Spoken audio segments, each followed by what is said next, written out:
Hello दोस्तों, तो कैसे हैं आप सब। उम्मीद है आप सब बिल्कुल ठीक होंगे।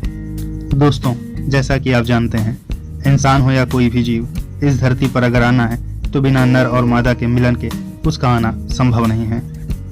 इंसानों से लेकर पक्षियों और जानवरों तक बच्चा पैदा करने के लिए नर और मादा दोनों की जरूरत होती है। दोनों के बीच संसर्ग या संभोग जो कह लीजिए, इसकी सख्त जरूरत होती है। लेकिन क्या बिना संसर्ग किए बच्चे का जन्म होना संभव है? आप कहेंगे कि मेडिकल साइंस ने काफी तरक्की कर ली है। IVF, टेस्ट ट्यूब बेबी, कृत्रिम गर्भधारण जैसी कई तकनीक विकसित हो चुकी हैं, लेकिन ये सिर्फ इंसानों के लिए हैं। क्या आप सोच सकते हैं कि जीवों की कुछ ऐसी प्रजातियां हैं जिन्हें बच्चा पैदा करने के लिए नर साथी की जरूरत पड़ती ही नहीं। ऐसे जीवों में नर और मादा के मिलन की जरूरत पड़ती ही नहीं। बिना संसर्ग किए भी मादाएं गर्भवती होती हैं और बच्चा भी पैदा करती हैं। जी हाँ, आप सही सुन रहे हैं। सारी जानकारी के लिए इस वीडियो को आप पूरा देखिए। आप कह सकते हैं कि उस जीवों ने इसका अलग तरीका निकाल लिया है। कुछ ऐसे अलैंगिक जीव हैं जो खुद का क्लोन बना लेते हैं। केकड़ों की एक प्रजाति है वर्जिन कैंसर। ये ऐसा ही करते हैं। डैचे वेले की रिपोर्ट के मुताबिक मीठे पानी में रहने वाले इन केकड़ों ने 2003 में जर्मन वैज्ञानिकों का पहली बार ध्यान खींचा। वैज्ञानिकों ने देखा कि पूरी प्रजाति में केवल मादाएं ही मादाएं हैं जो खुद का क्लोन बना लेती हैं। केकड़ों की इस खूबी के बारे में 2003 से पहले जानकारी नहीं थी। रिपोर्ट के मुताबिक लैंगिक प्रजनन की प्रक्रिया से मार्बल कैंसर कैसे अलग हुए यह स्पष्ट तो नहीं है।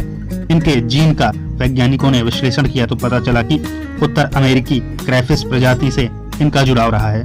वैज्ञानिकों ने संभावना जताई कि 1990 के दशक में क्रैफिस का म्यूटेशन हुआ होगा, जिस कारण ये केकड़े अलैंगिक प्रजनन की ओर चले गए।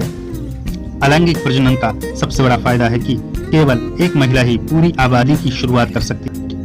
करोड़ों साल से ब्रेलाइडी नाम का एक जीव भी इस धरती पर रहा है जो दूसरे जीवों से जीन लेकर अपने DNA में शामिल कर लेता है, जैसे बैक्टीरिया और फफूंद।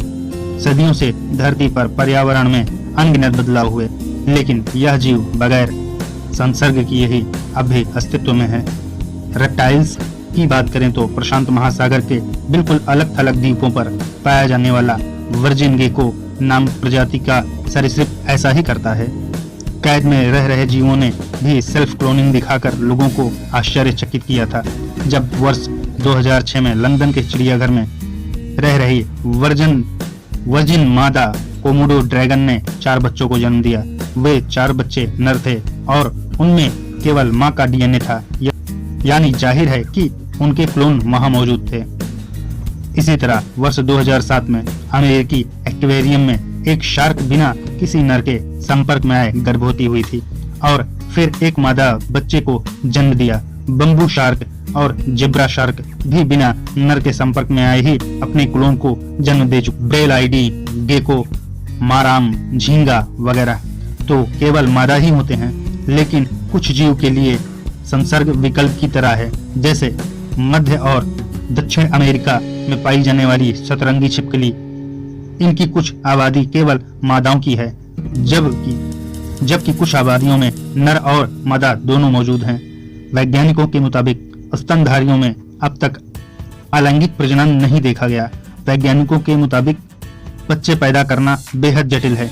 लैंगिक प्रजनन म्यूटेशन से होने वाले नुकसान के खतरे को कम कर देता है और जीवों को पर्यावरण जलवायु की नई परिस्थितियों के अनुसार खुद को ढालने में मदद करता है। तो दोस्तों, कैसी लगी आपको ये जानकारी? चैनल को सब्सक्राइब करें, वीडियो पसंद आया हो तो लाइक करें। Till then, take care, bye bye.